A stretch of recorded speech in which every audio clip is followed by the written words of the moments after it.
नमस्कार साथियों, स्वागत है आप सभी का सौदा घर के आज के इस नए वीडियो में। साथियों, ये है सवाल जवाब का एपिसोड जहां पर होते हैं आपके सवाल और सौदा घर के जवाब। चलिए फटाफट पहले सवाल की तरफ बढ़ते हैं। रमेश जी ने पूछा है, my RERA date is 2028 and builder demanding 50% as of now, any suggestion for मी।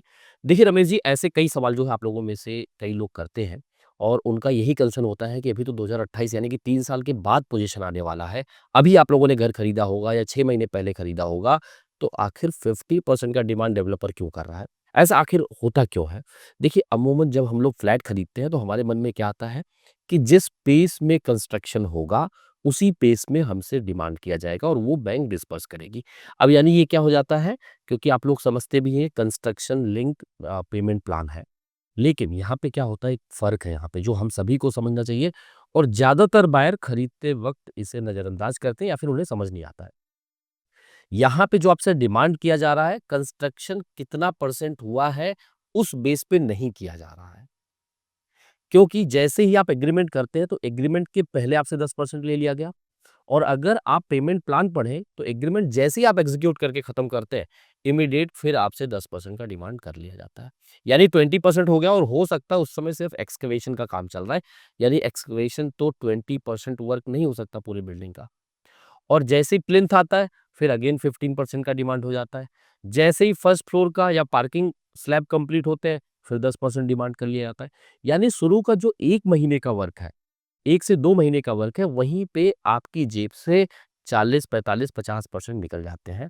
क्योंकि डेवलपर क्या करता है, पेमेंट प्लान इस तरीके से बनाते हैं, जिससे कि ज़्यादातर पैसा शुरू में ही लिया जा सके। और ये समस्याएँ हर किसी के साथ होती हैं। तो जब आप घर खरीद रहे हैं तो आप पढ़िए पेमेंट प्लान को। केवल सीएलपी पे मत जाइए, कंस्ट्रक्शन लिंक्ड प्लान है तो आप इसको इमेजिन करोगे कि जब 50% काम हो जाएगा, क्योंकि अब ये 4 साल बाद पोज़ीशन आने वाला है, यानी 50% काम तो 2 साल तो कम से कम लगेंगे, तो मुझे 50% पेमेंट देने में 2 साल का टाइम मिलेगा, ऐसा नहीं है। ये काम 2 महीने, 3 महीने, 4 महीने में ही हो सकता है और अक्सर हो भी जाता है। तो इस बात का ख़्याल रखिए आप कि सीएलपी जो है वो कंस्ट्रक्शन लिंक प्लान है, लेकिन इसका मतलब ये नहीं है कि जितना परसेंट काम होगा उतना परसेंट आपसे लिया जाएगा। जो आपके एग्रीमेंट में आपसे पेमेंट प्लान जो डाला जा रहा है, आपको दिखाया जा रहा है बुकिंग के टाइम पे, उसे ध्यान से पढ़ें और उसी समय क्लैरिफ़ाई करने की कोशिश ज़रूर करें। तो ये बिल्कुल कर सकते हैं। इसमें डेवलपर को ये भी ध्यान देना चाहिए कि महारेरा लगातार इस पे गाइडलाइन भी दे रही है कि क्या आप उस पेस पे वर्क कर पा रहे हैं या नहीं कर पा रहे हैं, क्योंकि कई बार क्या होता है 10% पेमेंट बचा है और वर्क जो है वो 30% 40% का बचा है और कई बार जो है वही समस्याएँ जो है चालू हो जाती है। कई बार वही उसी स्टेज पे आके डिले भी होता है जब कॉस्मेटिक फिनिश की बारी आती है। यानी जब पेंटिंग का काम होना है, जब टाइल्स का काम होना है, जब सैनिटरी फिटिंग का काम होना है, जब आपका लाइटिंग का काम होना है, यानी वहाँ पे बारीकियों का काम है, पैसा भी लगेगा, समय भी लगेगा और तब तक आपकी जेब से मैक्सिमम पैसा निकल चुका होता है। तो जब भी किसी डेवलपर से आप खरीद रहे हैं घर, तो कई डेवलपर के साथ आप पेमेंट प्लान को भी कंपेयर करने की कोशिश ज़रूर करें। अगले सवाल की तरफ बढ़ते हैं। ईश्वर जी हैं, इन्होंने लिखा है, सर मैंने चिखली में एक फ्लैट खरीदा है 2nd फ्लोर पर, लेकिन अब पता चला कि एसटीपी उसी बिल्डिंग के नीचे बन रहा है और बिल्डर ने इसकी कोई जानकारी नहीं दी थी। क्या रेरा में एसटीपी की लोकेशन को लेकर कोई नियम है? और अगर हम एग्रीमेंट कैंसल करें, तो क्या हमें रिफंड मिलेगा? देखिए, आपने इसमें 2-3 चीज़ें पूछी हैं। एक पहली चीज़ आपने पूछी है कि एसटीपी का कोई ऐसा लोकेशन निर्धारित होता है क्या महारेरा की तरफ से या किसी और अथॉरिटी की तरफ से? दूसरा आप ये पूछ रहे हैं कि अगर आप कैंसल करते हैं इस बेस पे, तो क्या कैंसल करने पे पूरा रिफंड मिलेगा? और एक सवाल और छुपा हुआ है कि आपको डेवलपर ने मिसलीड किया है, आपको सही से जानकारी नहीं दी है। अब एक-एक करके समझ लेते हैं। पहली बात, ऐसा कोई नियम नहीं है कि एसटीपी कहाँ होना चाहिए, लेकिन नेशनल बिल्डिंग कोड में ये बात ज़रूर है कि उसका एक सर्टेन डिस्टेंस होना चाहिए। अब आपके जो फ्लोर की हाइट है वो 2nd फ्लोर है और आप कह रहे हैं आपके सामने ही एसटीपी है।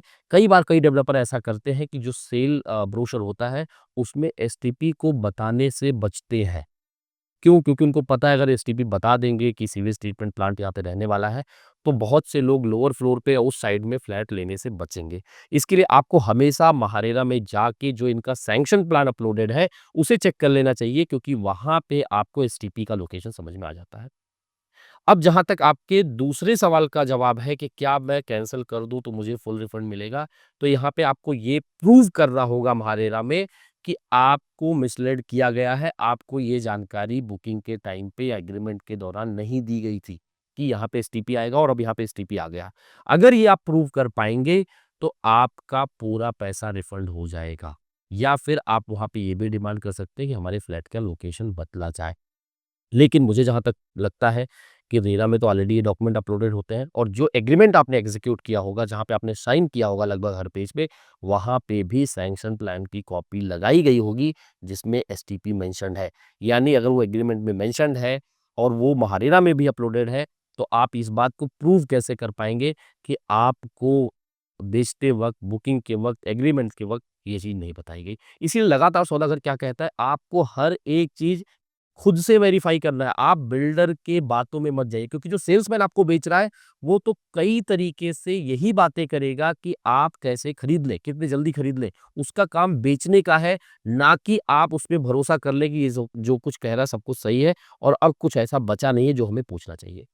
इसके लिए लगातार सौदागर कहता है कि आप ग्राउंड पे जाके वेरीफाई करिए, बिल्डर का ट्रैक रिकॉर्ड चेक करिए कि उसने पहले कौन-कौन से प्रोजेक्ट्स किए हैं, उसमें लोगों का क्या कहना है, क्या वो समय पे डिलीवर कर पाए हैं या नहीं कर पाए हैं, या फिर उसमें शामिल कोई और पार्टनर जो पहले अगर पोजीशन दिया हुआ है किसी बिल्डिंग का, उसे जाके चेक करिए।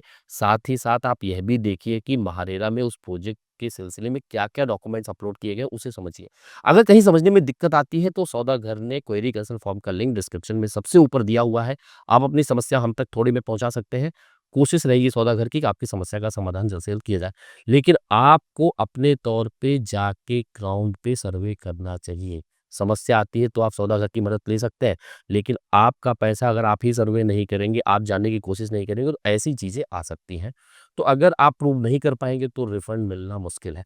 अब रही बात कि क्या एसटीपी, अगर आपका सेकंड फ्लोर पे एसटीपी है तो क्या बहुत बड़ी समस्या है? पहले ये देख लें कि आपके फ्लैट से जिस तरफ एसटीपी मौजूद है, उस तरफ का डायरेक्शन क्या है? अगर वो साउथ वेस्टर्न डायरेक्शन है, कॉर्नर का है, तो आप ये मान के चलिए कि गर्मियों में वहाँ पे ज़्यादातर बरसात और गर्मियों में विंड फ्लो जो है वो साउथ वेस्टर्न विंड चलती है, यानी साउथ वेस्ट का जो कॉर्नर है वहाँ से विंड ज़्यादा आती है। अगर वो कॉर्नर है तो ज़्यादा समस्या कर सकती है। लेकिन अगर वो सामने नॉर्थ का डायरेक्शन है, क्योंकि नॉर्दर्न विंड नहीं चलती है, नॉर्थ से कोई हवा नहीं चलती, उत्तर से कोई हवा नहीं चलती है, तो अगर उस तरफ है तो शायद उतनी समस्या जो है बदबू को लेके ना हो, लेकिन आवाज़ की समस्या हो सकती है। और कई बार अगर वो पास में है और उसे प्रॉपर क्लीन नहीं किया जा रहा है, जो चीज़ें चेंज करने की ज़रूरत है वो चेंज नहीं किए जा रहे हैं, तो उससे बदबू की समस्या भी हो सकती है, क्योंकि आपका फ्लोर काफ़ी नीचे है। अभी आप देखिए कि पीसीएमसी ने 180 डेवलपर्स को नोटिस इश्यू किया है, कोऑपरेटिव हाउसिंग सोसाइटीज़ को, कि उन्होंने एसटीपी तो उनके बिल्डिंग में थे, लेकिन अब वो वर्किंग कंडीशन में नहीं है, क्योंकि इसके मेंटेनेंस में काफ़ी पैसा लगता है। और ज़्यादातर सोसाइटीज़ क्या करती हैं कि फिर उसे ठप कर देती हैं और एसटीपी से पानी यूज़ नहीं करती हैं, क्योंकि ये गाइडलाइन है कि एसटीपी का जो यूजेबल वाटर है, उसे फिर से ट्रीट करके गार्डन में और फ्लश में उसे यूज़ किया जाए, जिससे वाटर कंज़म्पशन भी कम किया जा सके, और जो आने वाले समय पे समस्याएँ हैं पानी को लेके, उसे भी जो है इस तरीके से एक तरीके से कम किया जा सके। और इससे जो पानी, जो गंदा पानी सीधे जो है वाटर, ग्राउंड वाटर रिचार्ज हो रहा है, उसे भी मौका मिलता है कि वन लेयर वो फ़िल्टर होता जा रहा है। तो इसे 180 सोसाइटीज़ को नोटिस जो है इश्यू किए गए हैं।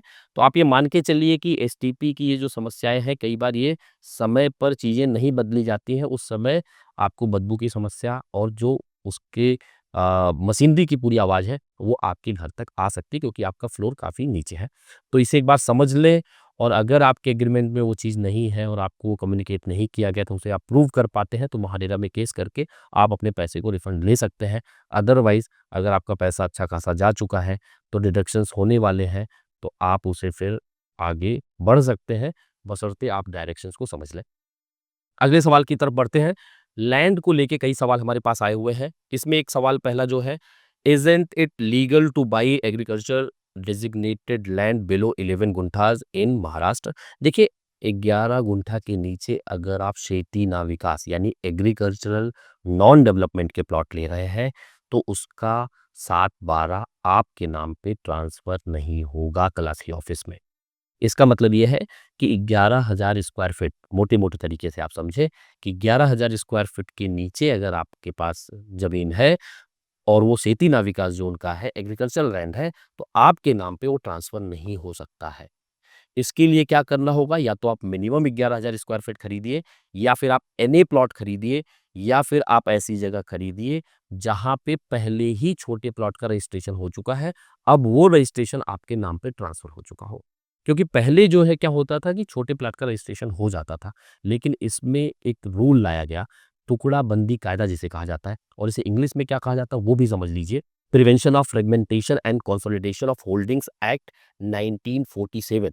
इसके अंतर्गत ये इसलिए लाया गया कि जो आपका एग्रीकल्चर लैंड है, जो एग्रीकल्चर प्लॉट है, उसका जो है टुकड़ा रोका जा सके। क्योंकि अगर आप एग्रीकल्चर लैंड को इस तरीके से 1000 square feet, 2000 square feet, 3000 square feet में फ्रेगमेंट करते चले जाएँगे, तो यहाँ पे अनऑर्गनाइज्ड वे में कंस्ट्रक्शन होगा और जो एग्रीकल्चर लैंड है, उसका दोहन शुरू हो जाएगा। विदाउट सैंक्शनिंग वहाँ पे मकान बनते जाएँगे। पर यह भी सच है कि सिक्के का दूसरा पहलू ये है कि ये रूल होने के बावजूद भी गुंठेवारी में प्लॉट बिकते हैं, यानी कि शेती ना विकास जोन में प्लॉटिंग होती है, लोग खरीदते हैं, कंबाइंड डॉक्यूमेंट होता है, पैसे देके भी डॉक्यूमेंट कराए जाते हैं। हर किसी को पता है, ओपनली कोई नहीं बोलना चाहता है, क्योंकि जिनके पास पैसे कम वो सोचते हैं छोटा प्लॉट लिया जाए, सस्ते में लिया जाए, घर बनाया जाए। लेकिन फिर वहाँ पे समस्याएँ क्या आती है, नैरो रोड रहता है और कभी फायर की सिचुएशन हो तो वहाँ पे एक फायर ब्रिगेड की व्हीकल भी नहीं डिप्लॉय की जा सकती, नहीं जा सकती है। तो ऐसी बहुत सारी समस्याएँ चाहे सीवेज को लेके हो, वाटर को लेके हो, एमिनिटीज़ को लेके हो, वहाँ पे कंस्ट्रक्शन को लेके हो, ये समस्या लगातार बनी रहती है। लेकिन जब लोगों के पास पैसे नहीं है, लोग उससे समझौता करते हैं, तो कहीं न कहीं गवर्नमेंट को ये ध्यान देना चाहिए कि अगर ये चीज़ें रूल होने के बावजूद भी हो रही हैं, तो आप उसे रोकिए और जो लोग घर नहीं ले सकते, उनके लिए आप मास स्केल पे हाउसिंग लाइए जो आसान हो। उसकी जो सिस्टम है, उसे आपको आसान बनाना होगा। नहीं तो आप रूल बना के रोकते तो हैं, लेकिन वो ज़मीन पे अप्लाई नहीं होता है। अगले सवाल की तरफ बढ़ते हैं। any plots in PMC and PCNC areas, they are saying you will get plot size 1000 square feet and you have to pay 1500 square feet money. Is that any rule on paper? 1500 square feet, but on ground you will get only 1000 square feet. देखिए शुभम जी, आपने जो ये सवाल किया बहुत अच्छा सवाल है। कई ऐसे प्लॉट जो है हमारे नॉलेज में भी आए हैं जहाँ पे आपको प्लॉट तो कम दिया जाता है लेकिन आपसे चार्ज किया जाता है ज़्यादा एरिया का। ऐसा क्यों किया जाता है? आप इसे समझने की कोशिश करिए। ऐसा कोई रूल पहली बात तो नहीं है कि आपको दिया जाए 1000 स्क्वायर फीट और चार्ज किया जाए 1500 स्क्वायर फीट या 1300 स्क्वायर फीट या 1400 स्क्वायर फीट, कुछ भी। यानी कि जो आपका कारपेट एरिया है उसी पे चार्ज लिया जा सकता है। लेकिन ऐसा करते क्यों है? देखिए जब एनए प्लॉट या कलेक्टर एनए प्लॉट जब होता है, तो वहाँ पे कुछ प्लॉट्स जो है एज़ ए एमेनिटी प्लॉट छोड़ने होते हैं। रोड जो है आपको एक प्रॉपर विड्थ में कम से कम 30 फीट का देना होता है। अब ये जो 30 फीट का रास्ता दिया जा रहा है, फिर आपको एमिनिटी स्पेस दिए जा रहे हैं और कुछ ऐसे स्पेस जहाँ पे उनको कुछ भी कंस्ट्रक्शन करना नहीं है और वो कॉर्पोरेशन को हैंडओवर करेंगे, तो यानी उनके पूरे प्लॉट से उतना हिस्सा निकल जा रहा है। अब उसकी रिकवरी के लिए वो क्या करते हैं कि यहाँ पे एरिया जो है बढ़ा देते हैं चार्ज लेने के लिए, लेकिन आपको हैंडओवर करते हैं कम एरिया। इससे होता क्या है कि जो उनका 5 एकड़, 10 एकड़, 20 एकड़, 25 एकड़ का जो प्लॉट है, उनका पूरा कॉस्ट निकल जाता है। लेकिन इसे तो पैसा बढ़ा के भी किया जा सकता था, लेकिन पैसा बढ़ाएँगे तो बेचना मुश्किल होगा। मान लीजिए किसी एरिया में एनए प्लॉट की कीमत 5000 से 6000 रुपए स्क्वायर फीट है और आप अगर उसको बेचना चाहते हो कि मैं 7000 8000 रुपए स्क्वायर फीट में बेचूँ, तो आप अगर 7000 8000 स्क्वायर फीट कोट करके बुलाएँगे तो आपके यहाँ कस्टमर आएगा ही नहीं। तो आप उसमें क्या करेंगे, आप सीधे जो है जहाँ पे भी होर्डिंग लगाएँगे, जहाँ पे भी आप प्रमोशन करेंगे, आप लिख देंगे 4000 5000 रुपीज़ पर स्क्वायर फीट प्लॉट। तो जो भी देखेगा तो उसके यहाँ इम्प्रेशन बढ़ जाएगा, फुटफॉल बढ़ जाएगा क्योंकि उसको पता है यार इस एरिया में तो 5000 के नीचे कुछ है ही नहीं, यहाँ पे 4000 से 5000 के बीच में कैसे मिल रहा है, चलो चल के देखते हैं। और जब आप जाते हैं ज़्यादा से ज़्यादा लोग, तो वहाँ पे बहुत से लोग ऐसे हैं जो कन्विंस हो जाते हैं और खरीदते हैं। यही उनका प्लान भी रहता है। क्योंकि वो जो प्राइस आपको बताई जाती है वो 1500 स्क्वायर फीट के हिसाब से बताई जाती है और आपको हैंडओवर किया जाता है 1000 स्क्वायर फीट, यानी 50% का उस पे लोडिंग कर दिया गया जिसे सुपर बिल्ट अप एरिया कहा जाता था फ्लैट के कंसेप्ट में। तो ये सीधी-सी एक मार्केटिंग गिमिक है जिसके ज़रिए आपको बुलाया जाता है। इस तरह के प्लॉट को लेने से बचें, लेकिन अगर आपको लग रहा है कि प्राइस अच्छा है और आपको जो लोकेशन चाहिए वहाँ पे मिल रहा है, तो आप ये मान के चलिए कि आप 1000 स्क्वायर फीट का ही प्लॉट खरीद रहे हैं और उसी का आप पैसा पे कर रहे हैं, 1500 स्क्वायर फीट हटा दीजिए। अगर उसके प्राइस 4000 स्क्वायर फीट है, तो उसी हिसाब से उसको 6000 रुपए पर स्क्वायर फीट आप मान लीजिए। अगर वो 6000 रुपए है, तो उसको आप 9000 रुपए पर स्क्वायर फीट मान लीजिए क्योंकि 50% जो आपके एरिया में ऐड करके आपको बेचने की कोशिश की जा रही है, उसे आप पर स्क्वायर फीट रेट में बढ़ा लीजिए और आप अगर सब कुछ से कन्विंस हैं और उस रेट से भी कन्विंस हैं तो आप खरीद सकते हैं, कोई प्रॉब्लम नहीं, क्योंकि आपके पेपर पे तो 1000 स्क्वायर फीट ही आने वाला है। तो इस बात को समझ लें कि ये मार्केटिंग का एक तरीका है, बाकी ऐसा एज़ पर रूल नहीं हो सकता और आप जाके उससे फाइट भी नहीं कर सकते, क्योंकि वो कहेगा मुझे इस पे बेचनी है, इसी तरीके से बेचता है। यानी वो प्राइस आपसे ज़्यादा लेना चाह रहा है, पर वो तरीका ये अपना रहा है प्राइस ज़्यादा लेने का। आगे बढ़ते हैं, अगला सवाल भी जो है ये एक तरीके से NA plot versus R zone में पूछा जा रहा है कि इन दोनों के प्रोज़ कॉन्स क्या हैं। देखिए, जब एनए प्लॉट होता है यानी ज़ाहिर-सी बात है एक पर्टिकुलर प्लॉट को नॉन एग्रीकल्चर कराया गया है और आप उस लेआउट में देख सकते हैं कि कौन-सा पर्टिकुलर प्लॉट किस पर्पज़ के लिए है। क्या वो एमेनिटीज़ के लिए छोड़ा गया है? क्या वो रास्ते में है? या फिर वहाँ पे कोई इंटरनल एमेनिटीज़ देने जा रहा है डेवलपर, या उसे बेच सकता है। लेकिन जब आप आर ज़ोन में जाएँगे तो आप अमूमन ऐसा कोई लेआउट आपको नहीं मिलेगा कि जहाँ पे आप समझ पाएँ कि उस प्लॉट का कंडीशन क्या है। कई बार एमेनिटी प्लॉट्स भी होते हैं, यानी उसे जब डीपी प्लान में, डेवलपमेंट प्लान में आप देखेंगे तो पर्टिकुलर लोकेशन को हॉस्पिटल के लिए रिज़र्व कर दिया गया, यानी जो पब्लिक एमेनिटीज़ होती हैं उसके लिए, या फिर स्कूल के लिए रिज़र्व कर दिया गया, या गार्डन के लिए रिज़र्व कर दिया गया, पुलिस स्टेशन के लिए रिज़र्व कर दिया गया। और बाद में वहाँ, क्योंकि रिज़र्व कर दिया गया, इसका मतलब ये नहीं कि वहाँ पे तुरंत कंस्ट्रक्शन होने जा रहा है। और हो सकता है कि उस प्लॉट का ओनर आपको जो है वो बेचने की कोशिश करे, और जब तक आप DP plan, updated DP plan नहीं देखेंगे आपको पता नहीं चलेगा। फिर से आपको पूरा सैंक्शनिंग लेके ही कंस्ट्रक्शन करना है। यही चीज़ तो अप्लाई होता है एनए प्लॉट में भी। यहाँ पे भी आपको कंस्ट्रक्शन करने से पहले आपको सैंक्शनिंग लेनी पड़ती है। जो आप लेआउट बनाने वाले हो उसकी सैंक्शनिंग चाहिए। लेकिन आर ज़ोन में ये पूरा का पूरा प्रोसेस ज़्यादा लेंदी हो जाता है, क्योंकि वहाँ पे डिफाइन नहीं है, बाउंड्रीज़ डिफाइन नहीं है। आस-पास क्या होगा आपको पता नहीं, आपको उसके लिए लॉयर का संपर्क करना होगा, उससे समझना होगा, और सब कुछ सही हुआ तब आप आगे जाके सैंक्शनिंग के लिए अप्लाई करके फिर बनाएँगे। तो आप कोशिश करिए कि जो चीज़ एग्रीकल्चर से नॉन एग्रीकल्चर कराई जा चुकी है, वहाँ पे लेआउट और बाउंड्रीज़ डिफाइन कर दिए गए हैं। रास्ते कहाँ पे रहेंगे, कहाँ पे एमेनिटीज़ रहेगी, कहाँ पे हैंडओवर करने वाला प्लॉट रहेगा गवर्नमेंट को, वो सारी चीज़ें जहाँ पे सेट कर दी गई हैं, वहाँ आपके लिए सर्वे करना, समझना ज़्यादा आसान होगा कंपेयर टू आर ज़ोन। इसके लिए कोशिश करें कि आप एनए प्लॉट्स लें और उसके पहले चीज़ों को समझें। यदि आपको समझने में कहीं पे भी दिक्कत आती है, जैसा हमने पहले बताया, सौदा घर ने डिस्क्रिप्शन में क्वेरी कंसल्ट फॉर्म का लिंक दिया हुआ है, उसके ज़रिए आप अपनी समस्या हम तक थोड़े में पहुँचा सकते हैं। और प्रॉपर्टी खरीदने से पहले कोई भी समस्या है तो आप कमेंट में भी लिख के हमें बता दीजिए। सौदा घर उसे अगले सवाल जवाब के एपिसोड में ज़रूर कवर करेगा, और लगातार आप लोगों के सामने रिव्यू के वीडियोज़ जो कम हुए हैं वो भी आने का प्रयास रहेगा। अगर आप भी किसी नए प्रोजेक्ट का रिव्यू देखना चाहते हैं तो हमें कमेंट में लिख के बता दीजिए। जल्द मिलेंगे एक नई वीडियो के साथ, एक नई इन्फॉर्मेशन के साथ। तब तक के लिए धन्यवाद। नमस्कार।